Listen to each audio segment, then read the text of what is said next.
Hello everyone, I am Professor Anupam Misra.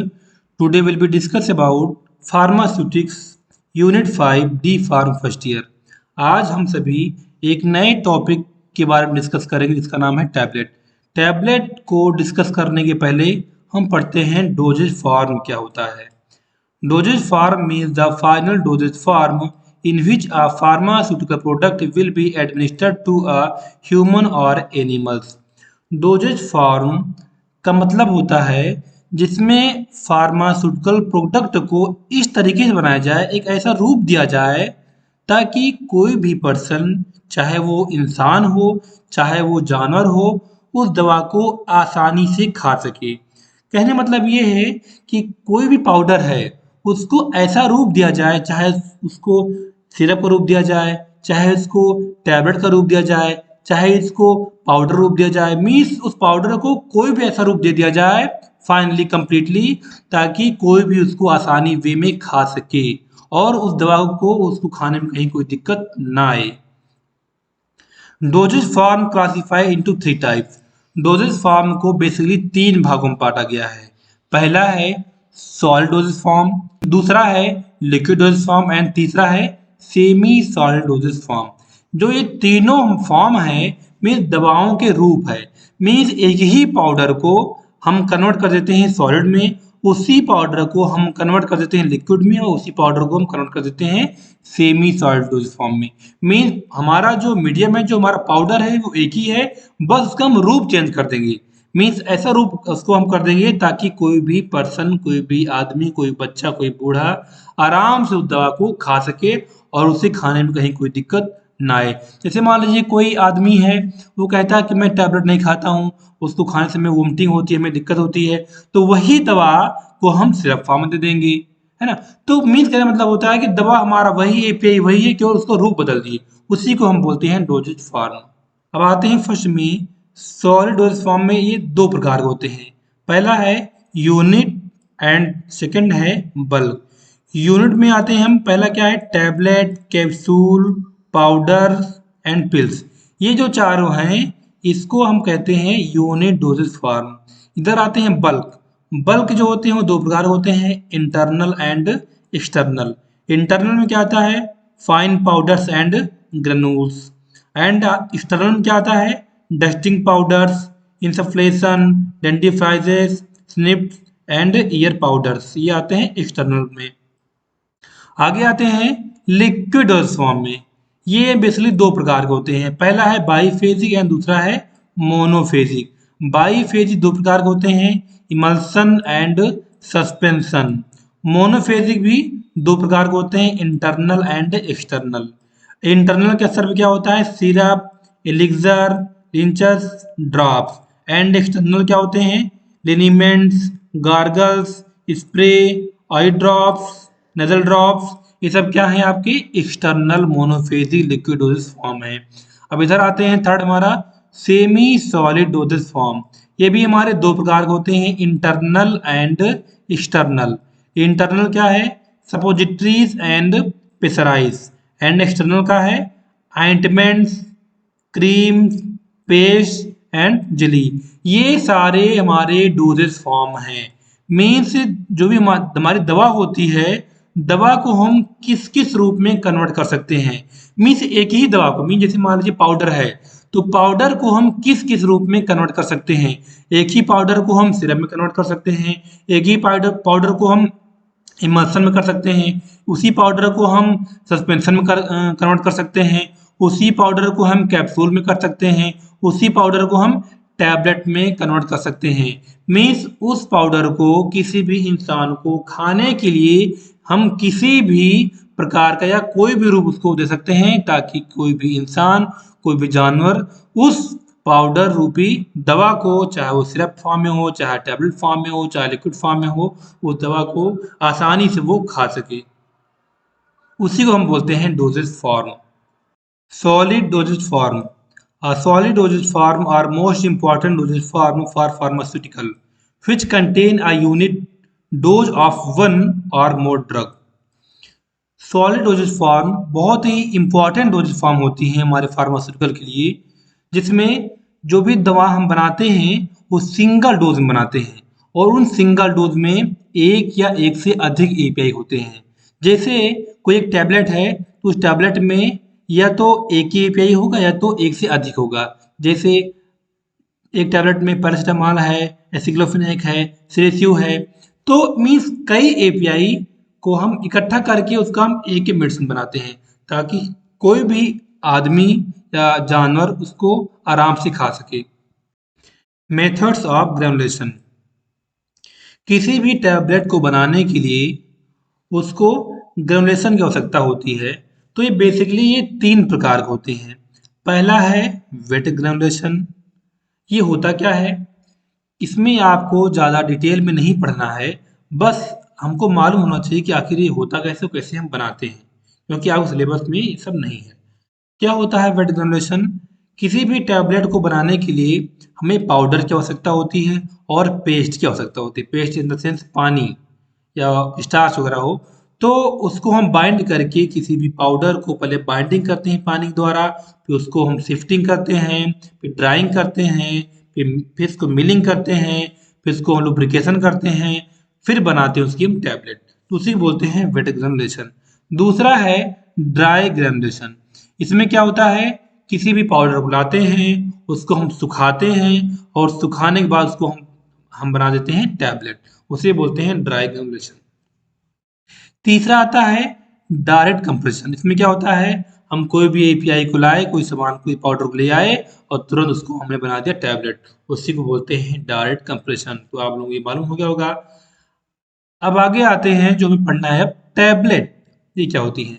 Tablet में be defined as the solid unit dosage form of medicament और medicament with suitable example for excipients. Tablet क्या होता है? Tablet is the solid mean tablet जो होते हैं वो solid में ठोस यूनिट डोजेज फॉर्म होती है। मीन टैबलेट एक सिंगल यूनिट डोजेज फॉर्म होती हैं जो कि या तो केवल दवाई से मिलकर बनता है या तो दवाई और एक्सीपिएंट से मिलकर बनता है। कहने मतलब मान लीजिए कोई ये टैबलेट है, इस टैबलेट को बनाने के लिए पहले हम लेंगे एपीआई, कोई पाउडर लेंगे प्लस एक्सीपिएंट लेंगे, उसके बाद क्या बनाते हैं हम टैबलेट। और ये क्या होती है? सिंगल डोज होती है, उसी को बोलते हैं हम टैबलेट। कितने प्रकार के होते हैं? पहला है इंजेस्टेड ओरली, दूसरा है used in oral cavity and तीसरा है एडमिनिस्टर्ड बाय अदर रूट, चौथा है used to prepare solution. First में आते हैं पहला कंप्रेस टैबलेट, जिसे हम बोलते हैं अनकोटेड टैबलेट। दूसरा है मल्टीपल कंप्रेस टैबलेट। तीसरा है enteric coated tablet. Next sustain and control tablet, sugar coating tablet and film coating tablet. इसमें आ जाते हैं सेकंड में यूज्ड इन ओरल कैविटी में buccal tablet, sublingual tablet, troches and lozenges. Third आ जाते हैं एडमिनिस्टर्ड बाय अदर रूट में इम्प्लांटेबल वजाइनल। इधर आ जाते हैं यूज्ड टू प्रिपेयर सोल्यूशन में effervescent, dispensing tablet, hypodermic tablet and triturate tablets. तो ये है आपके टैबलेट को इतने भागों में बांटा गया है। मीन टैबलेट को डिफरेंट टाइप्स में इसको डिवाइड किया गया है और इसमें से आपको जो आपके सिलेबस में है केवल उसी के बारे में हम डिस्कस करेंगे। बाकी केवल आपको इसको इतना आपको रटना है बस। Uncoated tablet. Uncoated tablet also known as compress tablet. Uncoated tablet को ही हम बोलते हैं कंप्रेस टैबलेट।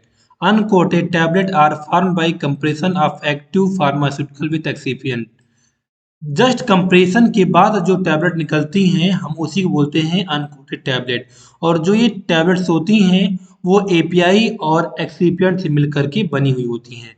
मेरा कहने मतलब ये है कि ऐसी टैबलेट जो ना ही कोटिंग हुई हो और ना ही उसमें पैकिंग की गई हो, बस तुरंत जैसे ही कंप्रेशन पर टैबलेट बनती है, मीन जैसे हमारी टैबलेट बनती है तुरंत जो निकलती है उसी को हम बोलते हैं uncoated tablet.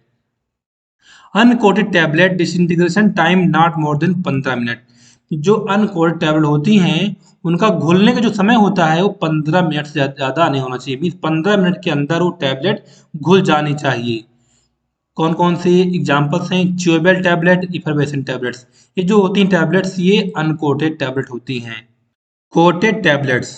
Coated tablets are defined as tablets covered with one or more layer of mixture of various substances such as resin, gum, sugar, polyhydric alcohol, HPMC, etc. and their mask of color, taste and odor. हम किसी भी tablet में coating इसलिए करते हैं ताकि tablet का colour, अडर और टेस्ट को हम छिपा सकें। क्योंकि यदि जो टैबलेट हमारी है उसका जो कलर है, उसका जो ऑर्डर है, यदि उसको नहीं छिपाएंगे तो देखने में सुंदर कम लगेगी, खाने में वो कड़वी लगेगी। तो इसीलिए हम टैबलेट को कोटिंग कर देते हैं। और कोटिंग करने में जो सब्सटेंस लगते हैं जैसे हमारे HPMC हो गए, गम्स हो गए, रेजिन हो गए, अल्कोहल हो गए, इन सब को हम मिला करके हम किसी भी टैबलेट में कोटिंग करते हैं। या तो इसमें एक लेयर बनाते हैं या तो एक लेयर से अधिक बनाते हैं ताकि जो हमारी टैबलेट हो वो देखने में बहुत ही अट्रैक्टिव लगे, देखने में बहुत सुंदर लगे, शाइनिंग लगे और टैबलेट का जो कलर है और अच्छा लगे और उसको हम आसानी से खा सकें। There are three main process of tablet coating. ये जो कोटिंग होती हैं उनके लगभग 3 प्रोसेस होते हैं। फिल्म कोटिंग है, दूसरा है शुगर कोटिंग एंड थर्ड है एंट्रिक कोटिंग। फर्स्ट हेडिंग है film coating. Film coating is a process in which a tablet capsule pellet is covered by a thin layer of film to protect it or make it easier to swallow. Film coating एक ऐसा process है जिसमें tablet, capsule या पलेट्स को हम किसी भी layer से इसको ढक देते हैं ताकि जो पुराना कलर है वो ढक जाए और देखने में सुंदर लगे और स्मूथ लगे। इसलिए हम फिल्म कोटिंग करते हैं और ताकि इजी वे में वो घुल जाए। Mask of the colour, odour and taste. जो हमारी टैबलेट्स है उसको हम कोटिंग उसके ऊपर इसलिए करते हैं, उसके ऊपर लेयर इसलिए हम चढ़ाते हैं ताकि उसका जो कलर है, उसका जो अडर है, उसका जो टेस्ट है वो छिप जाए। मीन कलर पहले था ब्लू, अब हो गया पिंक। मीन स्मेल पहले बहुत कड़वी आ रही थी और अब उसकी खुशबू अच्छी आ रही है। टेस्ट उसका पहले कुछ और था और अब उसका टेस्ट कुछ और हो गया। तो मीन्स किसी भी टैबलेट को हम कोटिंग इसलिए करते हैं ताकि उसका कलर, अडर और टेस्ट को छिपा सकें और देखने में जो टैबलेट बहुत ही सुंदर लगे। Material used in film coating tablets. कौन कौन से मटेरियल्स का हम इस्तेमाल करते हैं फिल्म कोटिंग टैबलेट में? पहला है पॉलीमर, दूसरा सॉल्वेंट्स, कलर्स एंड प्लास्टिसाइजर। इन चारों की मदद से हम किसी भी टैबलेट में कोटिंग करते हैं। Film coating tablet benefits. जो फिल्म कोटिंग टैबलेट्स होती हैं उनकी क्या क्या बेनिफिट्स हैं? The protective film improve the mechanical stability, the storage condition and the flow property as well as the surface texture of the tablet. जो भी हमारी फिल्म कोटिंग टैबलेट होती हैं उसमें जो मैकेनिकल स्टेबिलिटी होती है वो इम्प्रूव हो जाती है। यदि कहीं उसको हम रख रहे हैं जल्दी ख़राब नहीं होती है।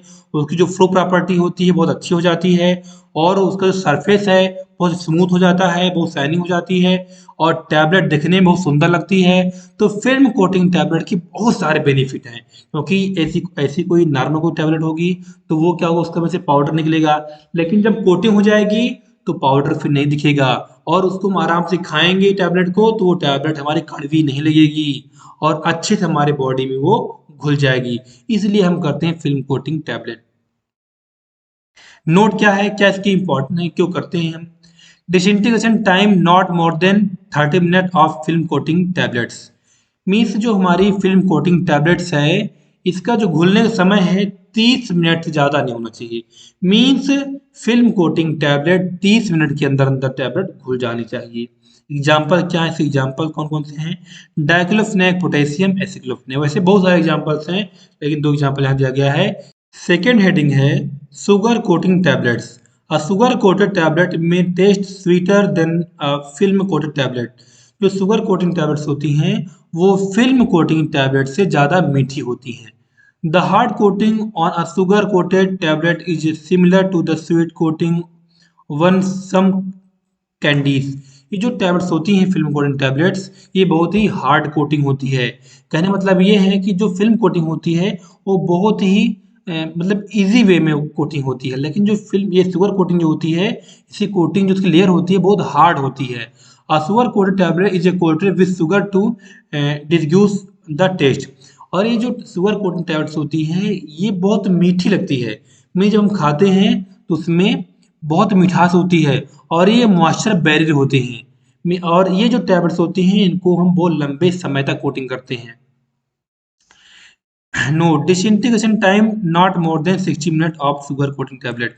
अब देखिए, जब कोई भी टैबलेट मोटी होगी तो सिंपल सी बात है उसका घुलने का समय ज़्यादा होगा, तो इसीलिए इसका जो डीटी का समय है वो है not more than 60 minute, mean 60 minute के अंदर टैबलेट घुल जानी चाहिए। एग्जाम्पल कौन कौन से हैं? मल्टीविटामिन टैबलेट्स, पीमाक्विन, फॉस्फेट, ऐसे कई सारे एग्जाम्पल्स हैं जो शुगर कोटिंग टैबलेट्स के अंतर्गत आते हैं। थर्ड आपका आता है enteric coated tablets. Do not crush और chew enteric coated tablets. Means जो एंट्री कोटेड टैबलेट्स होती हैं इनको ना ही तोड़ सकते हैं और ना इसको हम चबा सकते हैं। Doing so an increase stomach upset, क्योंकि यदि इसको हम चबा लेंगे, तोड़ देंगे तो हमारा जो स्टमक है वो अपसेट हो जाएगा, डिस्टर्ब हो जाएगा। It does not dissolve in the stomach but allow release of the medication in the intestine. ये जो एंट्री कोड टैबलेट्स होती हैं ये हमारे स्टमक में डिजॉल्व नहीं होती हैं, ये होती हैं हमारे इंटेस्टाइन में। क्योंकि जो जितने भी एंट्री कोड टैबलेट्स होती हैं ये 0.1 नॉर्मल एचसीएल में डिजॉल्व नहीं होती हैं, ये होती हैं फास्ट बफर में। तो हमारा जो स्टमक है उसमें होता है एचसीएल, इसलिए वहाँ डिजॉल्व नहीं होती हैं। क्योंकि जो हमारी टैबलेट्स होती हैं एंटीकोटेड वो मोस्टली गैस के लिए बनाई जाती हैं, तो इंटेस्टाइन में होता है फास्ट बफर और वहाँ पे टैबलेट डिजॉल्व हो जाती है। Note the entry coated tablets passed the disintegration test in 0.1 normal HCl for 2 hours. जो एंट्री कोटेड टैबलेट्स होती हैं वो 0.1 नॉर्मल एचसीएल में 2 घंटे तक वो डिजॉल्व नहीं होने चाहिए और ब्रेक भी नहीं होनी चाहिए, मीन्स कहीं पर भी उसमें कोई समस्या नहीं होनी चाहिए। The disintegration time in phosphate buffer was approximately 50 minute. और उसी टैबलेट को फिर जब हम उसका डिसइंटीग्रेशन टेस्ट करेंगे, फास्फेट बफर हम करेंगे तो वो टैबलेट हमारी घुल जानी चाहिए 15 मिनट के अंदर। ऐसा हम इसलिए करते हैं क्योंकि जो एंटरी कोटेड टैबलेट्स होती हैं वो मोस्टली गैस के लिए बनाई जाती हैं और हमारे स्टमक में एचसीएल होता है और हमारे इंटेस्टाइन में फास्फेट बफर होता है। इसीलिए हम इसको बनाते हैं ताकि ये टैबलेट को हम खाएं तो एचसीएल में ना घुले, वो जाकर सीधा हमारे इंटेस्टाइन में घुल जाए और हमारे गैस को रिलीव करे। एग्जाम्पल क्या है इनके? रेबिप्राजोल टैबलेट है, पेंटोप्राजोल है, लियोसल्फेट कैप्सूल है, जो different types of examples of enteric coated tablets. Defect in coated tablet. जब कोटिंग करते हैं तो कोटिंग करते समय टैबलेट्स में क्या क्या समस्याएं आती हैं? फर्स्ट पॉइंट है टैबलेट पिकिंग। टैबलेट कहीं मोटी हो जाती है, कहीं पर पतली हो जाती है। Orange peel roughness. जिस प्रकार संतरे में ऊपर की सतह पर कहीं मोटे कहीं पतले पतले हम दाने होते हैं, उसी प्रकार टैबलेट्स में दाने हो जाते हैं। Tablet edge chipping erosions. Tablet के किनारे किनारे वो टैबलेट झड़ने लगती हैं। Cracking of film coating. Tablet टूटने लगती है। Film peeling and फ्लैकिंग।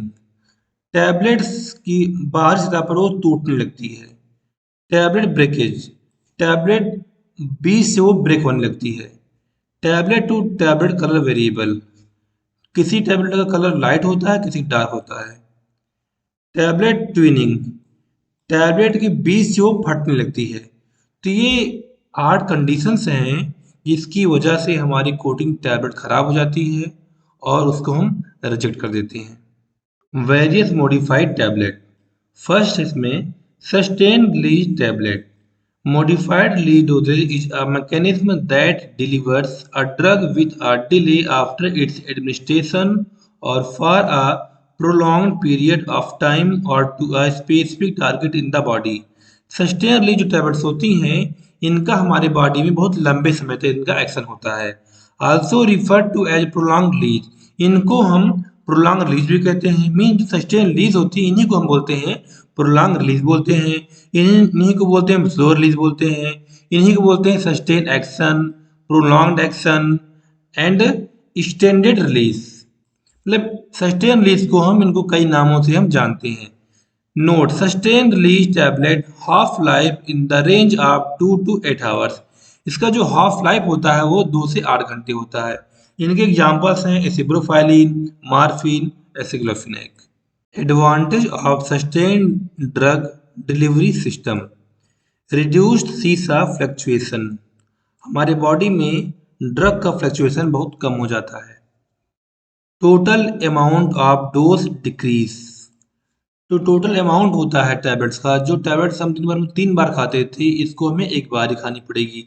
Improve patient compliance, patient की समस्या बहुत कम हो जाती है। Increase safety of drug, drug की सेफ्टी बहुत ज़्यादा होती है। Disadvantage of sustain drug delivery system, chances of dose dumping, dose की जो डंपलिंग होती है बहुत ज़्यादा हो जाती है इसमें। हाई कॉस्ट फार्मूलेशन, जब बनाते हैं इस टैबलेट को तो उसमें बहुत ज़्यादा पैसे लगते हैं। Need for additional patient education, इस दवा को देते समय पेशेंट को जागरूक करना ज़्यादा होता है।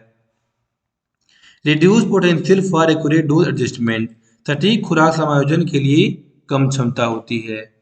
ये सारे हमारे एडवांटेज एंड डिसएडवांटेजेस हैं। सेकेंड हेडिंग है fast dissolving tablet, FDTs are solid यूरिन dosage form which disintegrate or dissolve rapidly in the mouth without chewing and water।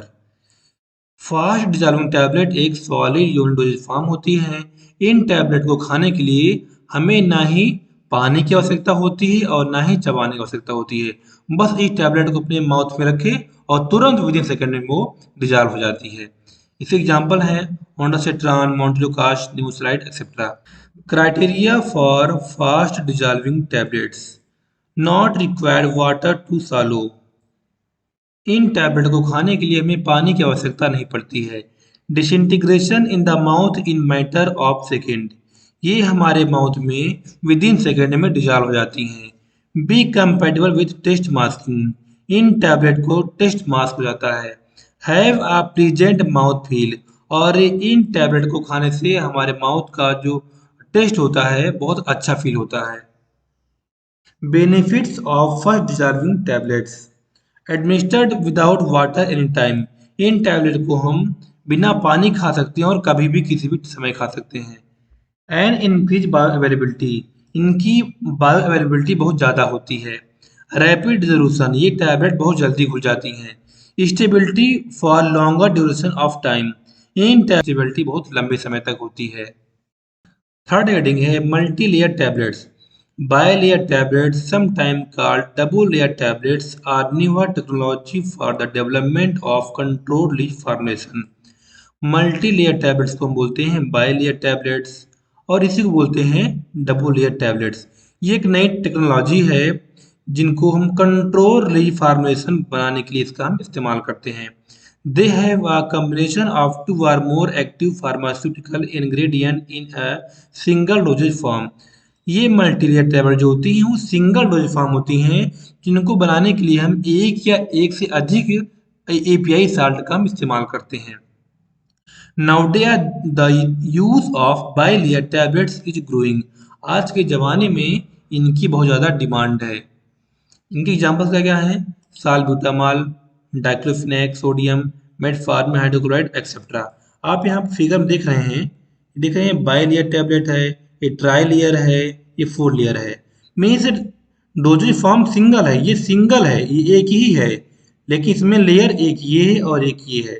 Means इसमें मल्टी कलर होते हैं, multi colour means by layer. यहाँ देख रहे हैं आप, एक कलर ये है और एक कलर ये है। एक आप यहाँ देख रहे हैं, यहाँ दिखाया गया कलर ये है, कलर ये है, ये हमारी होगी बाई लेयर। इसमें 2 कलर है, इसमें बोला गया बाई लेयर। यहाँ आप देख रहे हैं 3 लेयर है, यहाँ क्या ट्राई लेयर, एक ये है, एक ये है, एक ये है।